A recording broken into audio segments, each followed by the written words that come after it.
This is audio cassette 2, side 2 for MA 290, Topics in the History of Mathematics. The presenter is Jeremy Gray of the course team, and the subject is Writing Your First TMA. How do you construct 500 words when you're not really used to writing? Maths makes you do things in a very brief way. How do you get 500 words about something? Do you know enough to write 500 words without padding? That was Sue Cormier, a student on the course in 1987. On this cassette, we'll hear more from Sue and another student, Simon Good, about their experiences. Also, I'll be talking to John Favell, the MA 290 course team chairman, about TMAs, and asking what hints and advice he can give you before you tackle your first TMA in the history of maths. You may be wondering about what's expected in a TMA on this course, and, like Sue, whether writing an essay is going to be a problem. Well, don't worry, there is a plan behind the construction of the TMA questions. John Favell is with me in the studio. John, what do you see as the function of TMAs? TMAs have two facets, really. They give feedback, reassurance that you're learning appropriate skills and knowledge from the course, and they're part of the continuous assessment, that is, part of the overall grade for the course. You are learning things about the past, but also learning why it's reasonable to form such beliefs or judgments and putting various details into a broader picture in which different perspectives come into play. It's just the same as in a maths course, where you learn both mathematical results and why those results are true or why it's reasonable to accept them. So as a student, what I should be able to do by the end of the course is make critical judgments about past mathematics, both from the mathematical texts and other works. And I should be able to deal with broader historical issues, mathematical styles, developments of topics, things like that. And this leads directly into the nature of the assignments here, which are all of this kind. Not only what you think, but why you think it. And this general approach is applied to two different sorts of thing, in the main, to questions about past mathematical texts and to broader historical questions. There are many detailed skills and competences in understanding the history of mathematics, and to exercise these, the assignments have two complementary focuses, which then join up in a last assignment. One focus is this one of relating a piece of mathematics to the culture in which it was written, and putting various questions to the text to see what it replies, if you like. The other focus is at the level of bigger questions of the sort that concern historians and everyone interested in the past, for which you need to draw on a wider spread of evidence. Well, that's answered the question in general, but what about the practicalities of getting down and tackling an actual question? Listen to what Sue has to say.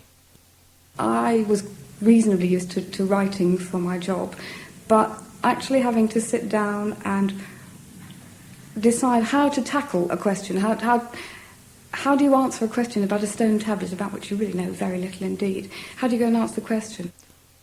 John, I'd like you to look at the example of the Babylonian tablet that's 1E1E in the source book, which is all of pages 29 to 31.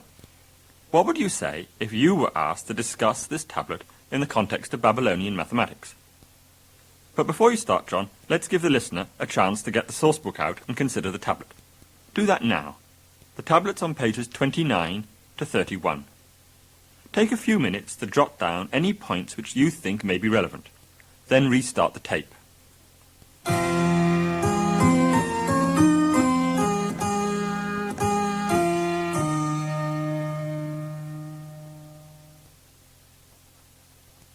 Right, John, how would you set about this question?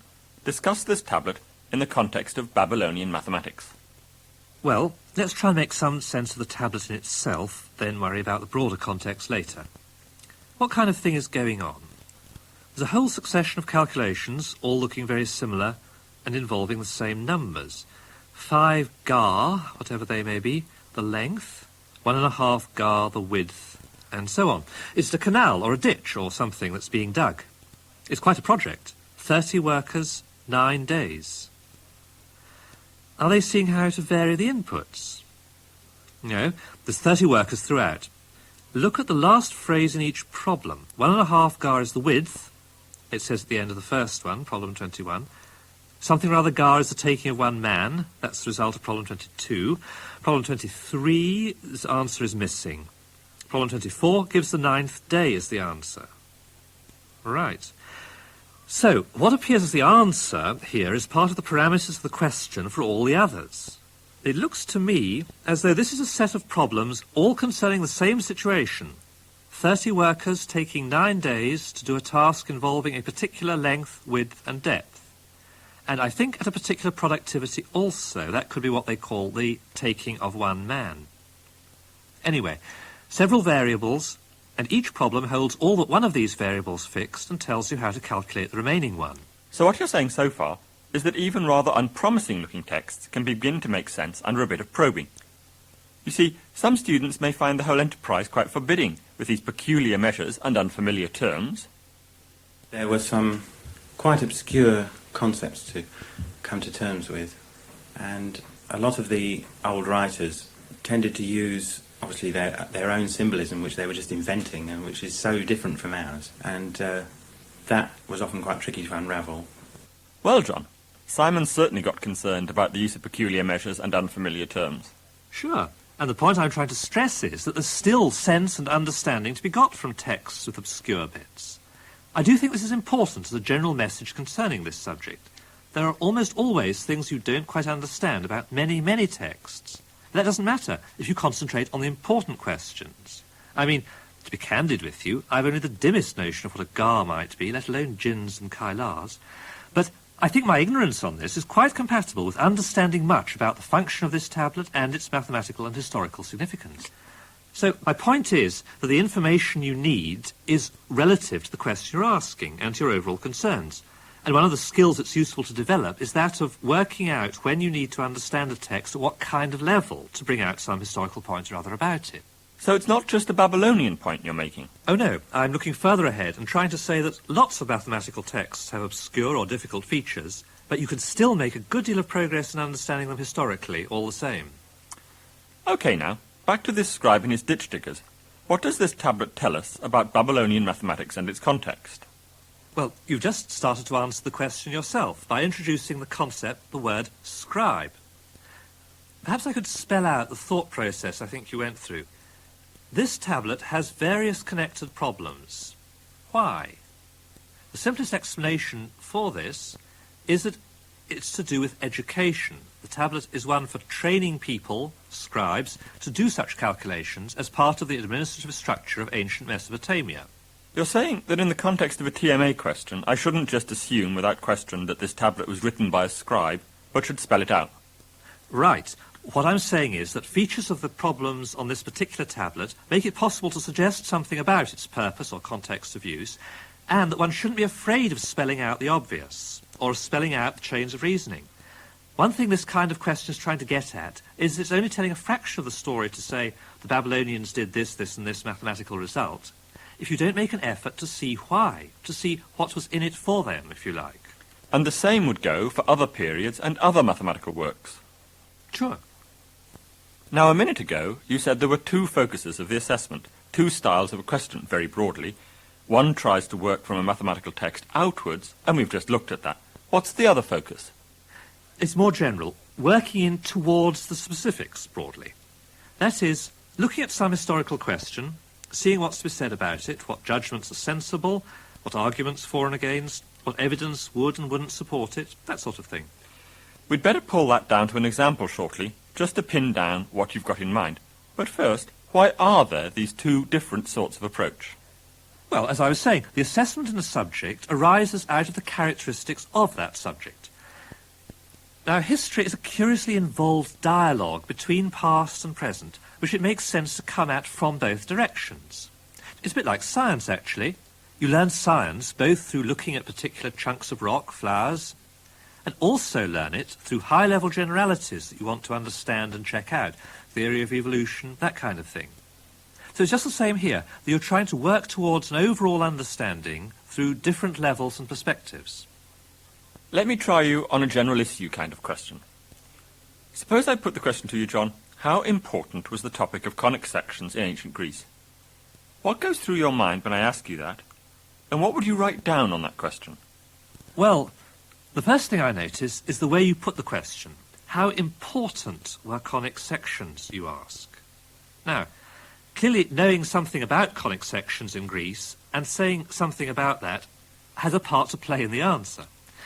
But it's easy, if you're not careful, for a question involving a judgment to veer off into a string of bits of information which are needed for the answer, but don't constitute the answer itself.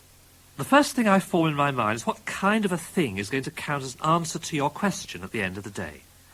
And here it's going to be something like crucially important, not very important, entirely unimportant. It's not going to be something like two mean proportionals or Diocles. So you concentrate, first of all, on the word important. Yes, indeed, because I can't even construct my answer. I don't know my answer until I'm clear in my own mind what important means here. So, how important was the topic of conic sections? Important for driving maths forward, I would say. That is, I feel there's an assumption that mathematical styles can be set or influenced by different concerns, themes, problems. And the question is about whether conic sections were a key issue that lots of people put effort and enthusiasm into, or were they a passing fad or a very minority interest while the real action was elsewhere? Now you've made a sensible stab at what the question is about, what do you do next?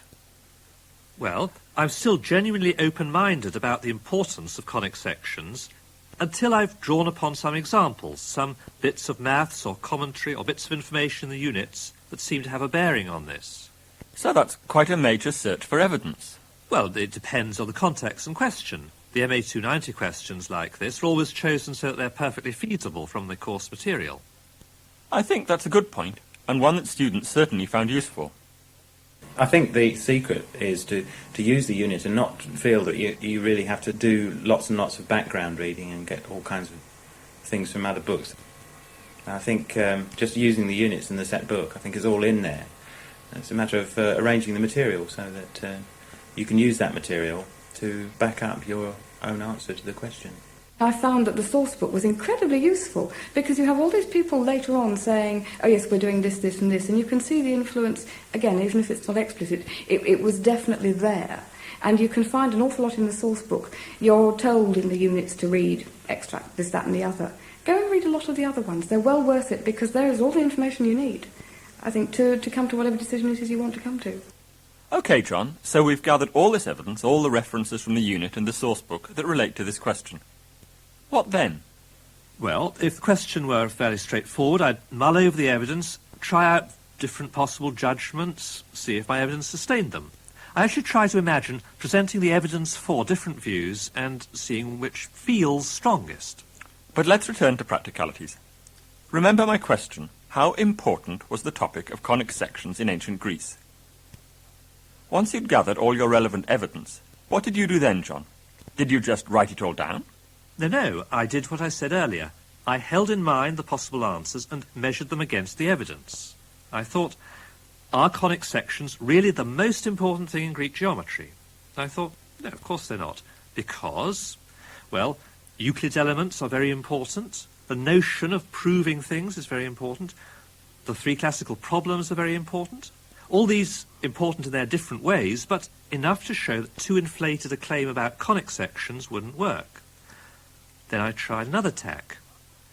Are conic sections a very trivial, minor activity? And immediately lots of evidence welled up to show that that can't be true either.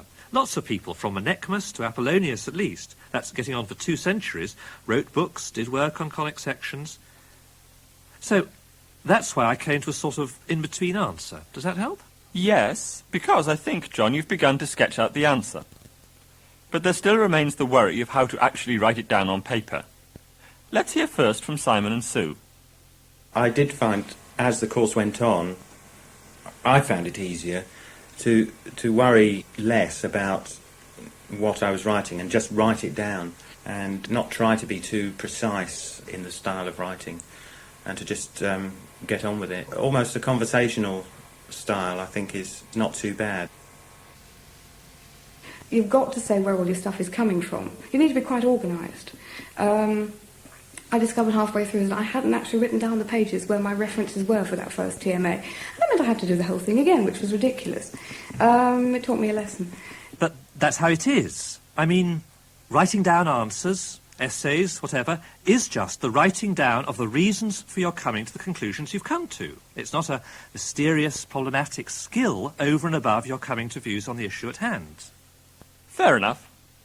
Thanks, John. But let's leave the last word with the students who've done the course. there was a lot of reading to do, so it did require quite a lot of time. But having said that, I think that if you are interested in mathematics and the history of mathematics, it's a very fascinating course, and I think it's probably well worth the effort.